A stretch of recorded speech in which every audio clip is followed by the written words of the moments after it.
Hello and welcome to part 4 of the Pain Free Pathway mini course. In this section, I'm going to talk with you about how our emotions deeply impact our physical health and why acknowledging, expressing, and working through them can be critical for healing from chronic pain and symptoms. And so, as I said at the end of the first section, this is my favorite section. I have gotten the most out of this section from any of the other techniques. And so that's why I love to talk about it and teach about it and to work with people through this process. So let's start by talking about the impact of our emotions on the body. So unfortunately, we live in a world that sort of tells us that our emotions are emotions and our physical issues are our physical issues, and they're separate and they don't have a lot of overlap. And that simply just does not make sense if you understand the human body. Um, Emotions affect every system in our body. When we experience an emotion, hormones are released throughout our whole body that impact every system in our whole body. So when we suppress emotions, it's not just a mental struggle, it's a full body experience. So if you can imagine, if you're like home alone at night, maybe it's dark, maybe it's windy, maybe a little bit stormy, and you hear a noise in the other room, even if you know nobody's in your home, you're perfectly safe, chances are you're going to have some kind of fear response. Even if you're trying to suppress it, you're trying to tell yourself, I'm fine, don't worry about it, you're safe.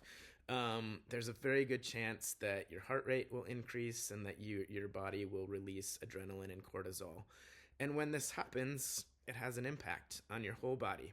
And when we hold on to emotions like stress, fear, or anger over time, it has a pretty significant impact on our physical health and our emotional health.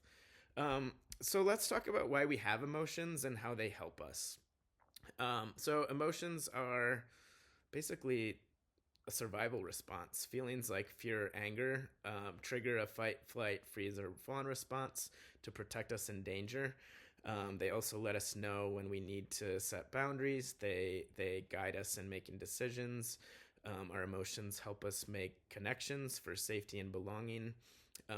And they influence our mental and physical health. So suppressing these natural responses leads to stress, anxiety, depression, physical challenges, and really takes us out of the richness and the vibrance of the human experience. So the benefits of expressing emotions can be huge. Like one, it's just a cathartic release. Just about anybody that I've worked with through this process typically resists the emotions release part at the beginning. That's a normal part of this process too. But once they finally jump into this part, I almost always hear, I wish I had tried this sooner. I feel so much better from doing this. So my advice to you, don't do the 3 months of resistance first. Just try it, see what happens for you. Um, so again, let's just get into the benefits of expressing our emotions. So physically, our bodies need to release our emotions. Tears literally help us release stress hormones, which um, is going to help regulate your body. It's going to help you feel better. But when we try to hold those in, those of us who have been fearful of crying or don't like to do that in front of people, when you hold that in, you're hanging on to all of that cortisol, all of that adrenaline. And again, that's going to have a significant impact on your body over time. So if you're able to, let your body release tears to release the stress hormones from your body. Um, and then things like exercise, art, journaling, yelling, those are also powerful outlets. Not all of us have access to tears all of the time, and tears aren't always the appropriate emotional response to a certain situation. But the act of releasing emotions later on can be very cathartic. They can be regulating.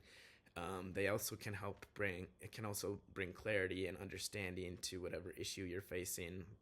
And it also will help give you better perspective on your reactions and help you navigate life's challenges with greater ease.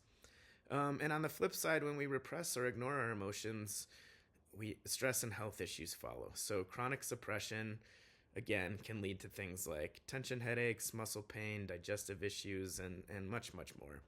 So our emotions are very closely tied to our immune and hormonal systems, and unexpressed feelings like fear or anger can have a cascading effect on our overall well-being. So teaching ourselves that our emotions are safe to feel and teaching ourselves how to release them helps build emotional resilience. One of the things that's happening when we repress our emotions is we're doing that because we're afraid of them. Somewhere along the way, we've learned that expressing emotions leads to danger, either criticism or punishment, perhaps. In some way, it hasn't felt safe. And so when you repress an emotion because it feels dangerous to you, your brain detects that danger in your system and interprets that danger as a threat and then sends out a danger signal, which could be pain, it could be nausea, could be dizziness. There are a number of ways that can manifest, but when our brains detect fear, it sends out a danger signal. So it's really worthwhile to work with yourself, work with your system on really taking in the idea that our emotions are perfectly safe for us to feel and express. And as you get more comfortable with that, the danger signal goes down. The fear that you feel about that decreases, then your brain has less of a need to kick out that danger signal in response. And so over time, you will learn that your symptoms can reduce significantly and may even be eliminated altogether simply by learning how to release emotions properly. Okay, so let's get into strategies for how to actually do that. One of my favorite ways to do it is just journaling.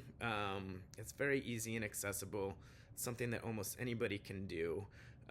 But what we're talking about in this style of journaling is really just getting straight to the emotion. So it's not, the Dear Diary, when I was younger, something bad happened to me and I feel sad about it. It's really just like getting right into it. I'm furious that this thing happened to me when I was 5 years old, or even going straight to the source. Like it could be, I'm furious with you, so-and-so, for doing this thing to me. You had no right to treat me that way. So whatever it is, it's you really just want to get right to the emotion. Skip the descriptors, skip the explanation, just get straight into expressing and releasing that emotion. If journaling isn't up your alley or you don't want to do it, you can also try art or some sort of creative expression. The main thing with all of these techniques is that we're not trying to create something beautiful that's worth showing other people. The directive is actually that you destroy it when you're done with it and then work to soothe your nervous system afterwards. But yeah, so it could just be scribbling on a page. It could be creating some kind of art or doing some writing. It could be physical movement, but if you're doing exercise, it's just important to pair the exercise with some of the things that you might be feeling stressed or upset about to really let that out of your body. And it could just be things like yelling into a pillow or yelling in your car. It could be like pounding on clay or punching a pillow. It could be dancing it out. Just really whatever works for you. But the goal is to connect to some sort of big emotion that you're either experiencing now or have experienced in the past that you weren't able to release, and try to allow that to come out of your body.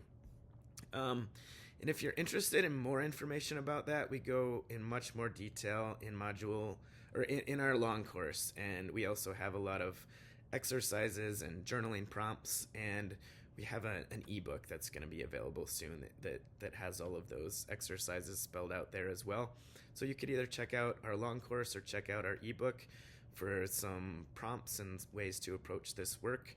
And one last thing before I wrap up, I just want to sort of warn you about something called symptom imperative.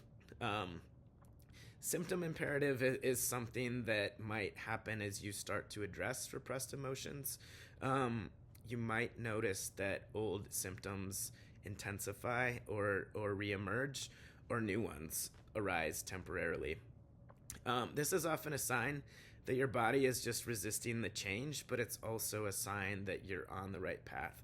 So if you start this work for a headache and then suddenly you develop wrist pain, sort of cheer a little bit. That means you're on the right track. That means you're doing the right thing. It just means that your system is resisting, but you will work through it and your brain will start easing up on those symptoms. So that's about all I've got for today. Thanks so much for watching, and feel free to reach out to Allison and or me if you have other questions. And thanks again.